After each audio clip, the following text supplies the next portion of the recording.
2009 gave us so many amazing LEGO sets. We had everything from power miners, great theme.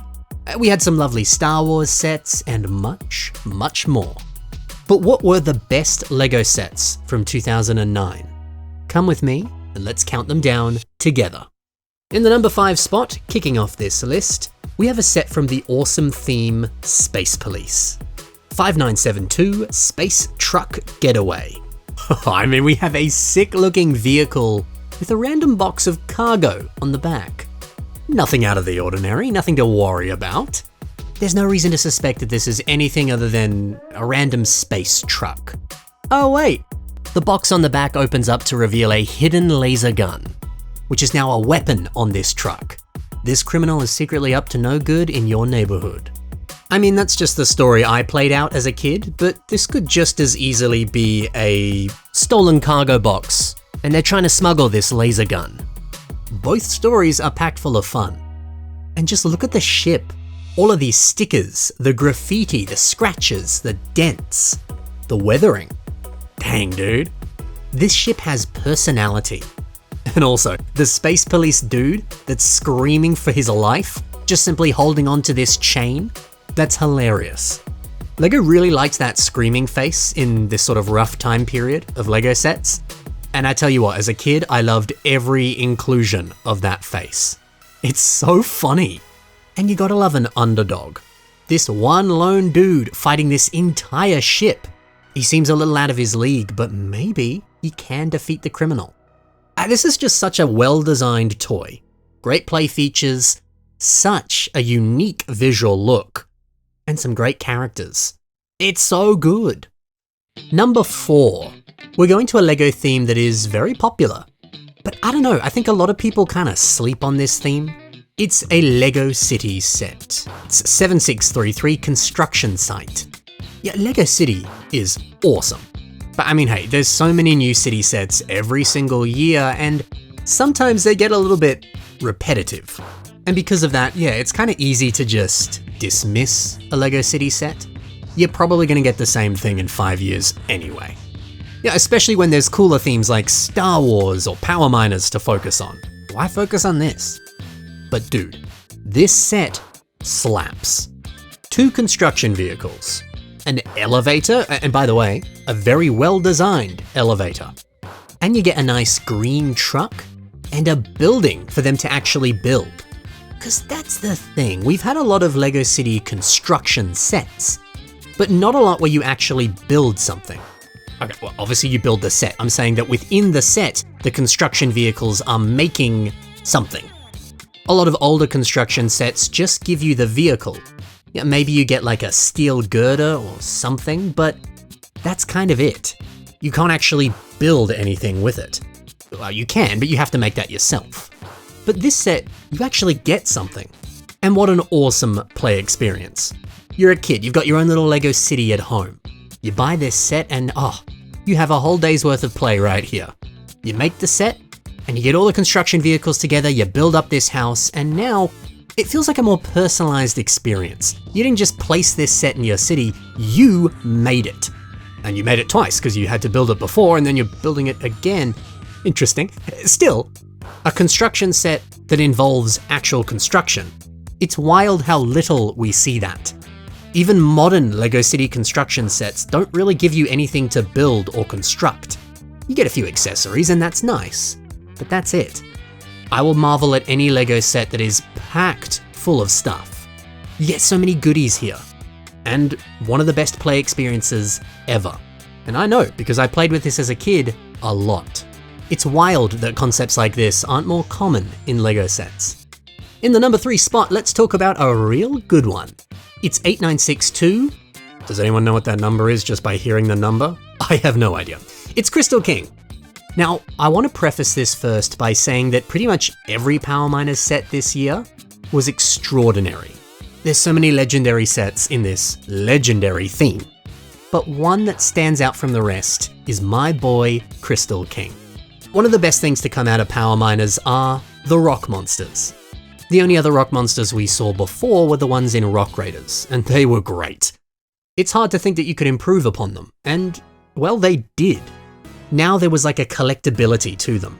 Multiple colored designs, larger rock monsters, and each one had a play feature, whether you swing the arm or just open up the mouth of the smaller ones. I mean, that was a lot of fun. So collectible, so much diversity, and they're cute. Look at them. Look at these little goobers. But you see, the Lego set designers said, yeah, these are cool, aren't they? We can make something better. And then we got Crystal King. He's really posable, and he towers over a minifigure. He's also got that movable jaw. He could eat energy crystals, he could eat power miners. That was great. And we've also got some incredible textures on this. It really does look like rock and stone has come to life. He's sick. But I also love that this is the king of the rock monsters. This is the guy that every other rock monster answers to. They report back to him, having a kind of hierarchy within the rock monster culture. It makes the world feel so much more rich and real. You know, if the power miners could defeat the Crystal King, well, then they'd win. The rest of the rock monsters would be free of his tyranny and everything would be peaceful. Having a big bad evil guy, a leader, a main force for the heroes to fight, it makes it so much more fun to play with. And see, I felt that as a kid. Adding this to my collection of other Power Miners sets was the best thing ever. Because, you know, as a kid, I also played with Mars Mission, and I was frustrated. The sets were great, some of the coolest sets ever, but the theme lacked a main villain. We had our small aliens, and we had the alien commanders. You could argue that the alien commander was the leader, but in the story they weren't. They were just commanders. There were multiple of them. In the lore for the theme, there is an alien queen, and we do get a glimpse of her in a Lego video game. But we never got a figure for her. And that kind of sucked. When I was playing with my Mars Mission figures, I wanted them to take down the main leader. And by killing her, you'd take out the rest of the hive mind and all the other aliens would die, Phantom Menace style. But we couldn't really do that with these sets. So yeah, getting like an evil figurehead, a main bad guy, it made the world rich. And you just have so much more fun playing with it. And he looks cool too. Oh, and before I stop talking about this set, I will never forget the day that a new rumor showed up. The year was roughly 2022, and a new Ninjago set was on the way. And the title that we had no pictures yet, just names. The rumored name for this set was the Crystal King, and I was like, oh my god, it's happening. We're getting the epic crossover of the century. Power Miners meets Ninjago. It could totally happen. I mean, we basically have Chima in Ninjago now. Who's to say that couldn't happen, right? I was ready. And then we got this set. The Crystal King. He's different, totally different character, not related at all. You could have given him a different name, Lego. Look, this set is good, but I wanted Power Miners, man. I felt robbed.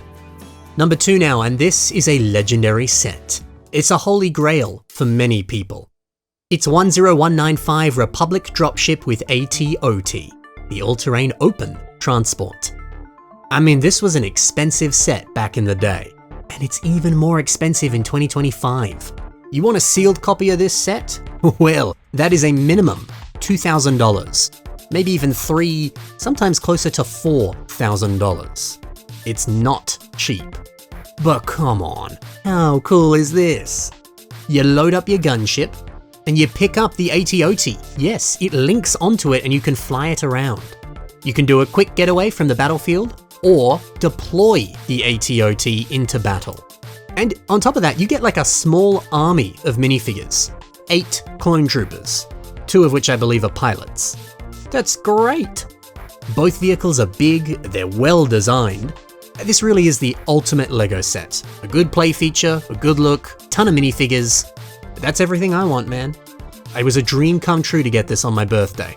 I remember I still had school on my birthday when this came out, so I woke up at 5 a.m. to start building it immediately. It was the best.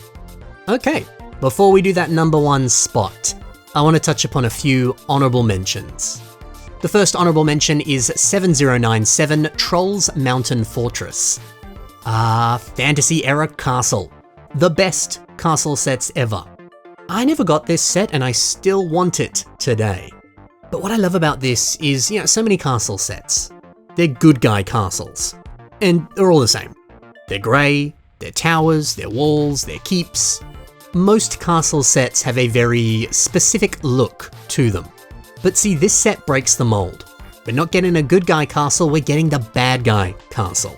And I don't even know if you really call it a castle. It's so decrepit and dilapidated. It's perfect for a bunch of orcs. A set like this is so fantasy coded. Cause sure, there's plenty of older castle sets that did dip their toe into some fantasy elements. And yeah, that was nice, but they still kind of felt the same as your regular castle sets. Fantasy era Castle just did crazy new stuff that we'd never seen before.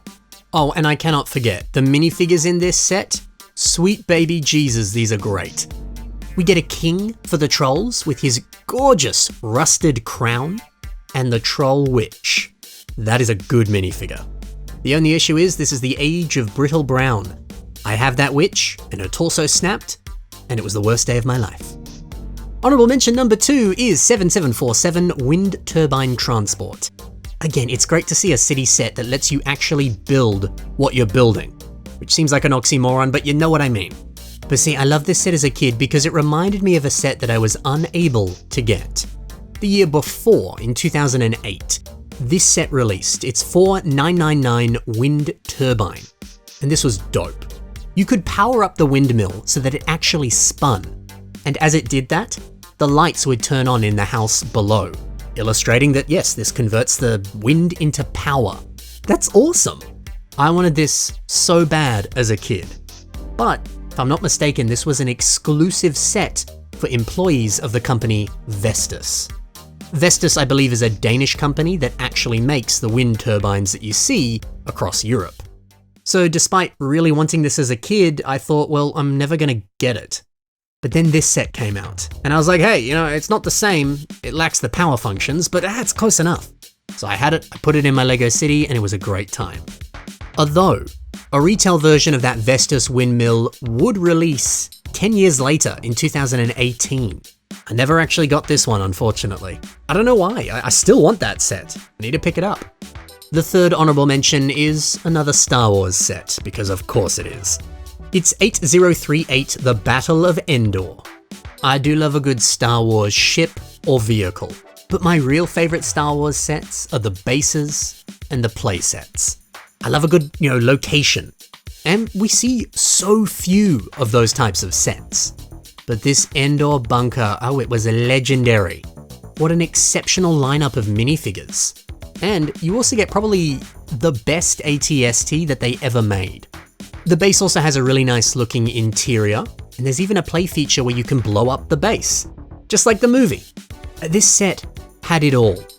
Please, LEGO, rebuild this set. I would buy it instantly.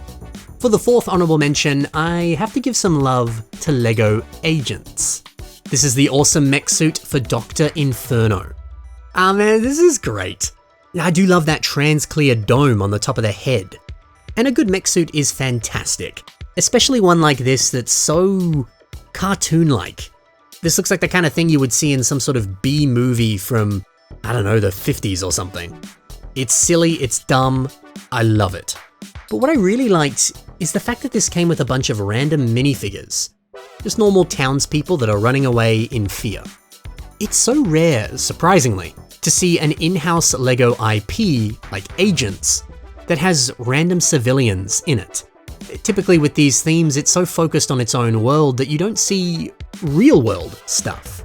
Suddenly now LEGO Agents felt like you could easily integrate it into your own LEGO city. You realize that no, this isn't set on some far-off, random universe in a different world. This could be our world. And that was kind of cool. I like that this set did that. And the final honorable mention, yes, of course, it's time to talk about a Bionicle. Probably my favorite from 2009 has to be Strack. I love the ice-focused design. He's got like ice spikes for hair. He's got these big chunky ice shards on his shoulders. He's got that great hunch and an ice axe. Dang man, he was the best. I am going to keep this a little bit brief because I've done a whole other video focusing on the best Bionicle sets of 2009. So if you're liking this one, check the links below and you can hear my thoughts on purely Bionicle sets. But now it's time, what's the number one set from 2009? Well, this is probably one of my all-time favorite sets, to be totally honest with you. If I ever do a top 10 best sets ever, this is probably in it. This is 10193 Medieval Market Village. This is kind of a similar story to the Trolls Mountain Fortress that we were talking about before. We get so many castles and so many knights and dragons, which is good. But it's so rare to see a LEGO castle set focusing on the everyday peasants and people. To just get like market stalls, buildings, cows, even a really good tree. This all feels so quaint, so cute and so cozy. It's not every day I can call a LEGO set cozy. And it's just delightful to see LEGO Castle expanding into lesser explored areas. And yeah, you get things like a moving water wheel on the side. It lifts up this hammer so that it can hammer down on a sword, and your blacksmith can make a sword. Cool. You also get some amazing brick-built birds, chickens, hens, that kind of stuff, and a ton of great minifigures. Not to mention the houses. They can be open like this, and gosh, they look good. You can flip them around too, and there's a brilliant interior. Or they can close together and become a fully enclosed home. You see all sorts of people today who complain about your LEGO sets that have an open back. When people want buildings, they want them fully enclosed. Personally, I don't really care, but I like that you have the option to have it enclosed or open. Having the option is nice. I always love it when a LEGO theme breaks from the norm and tries something different and new. And LEGO did that with this, and they did it well. I played with this set for hours as a kid. And this set inspired so many of my modern LEGO mocks. It's got so much detail, it's the best. So that's my top 5 favorite sets of 2009. Did you have any other sets from this year that you really, really liked? Do you disagree with any of my picks? Well, let me know in the comments below. I'd love to hear about your favorites. Thanks for watching, guys. Happy building, and bye for now.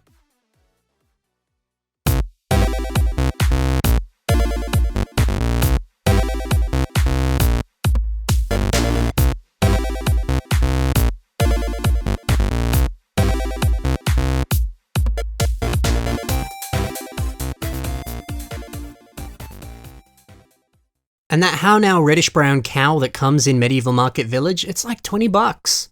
Wild.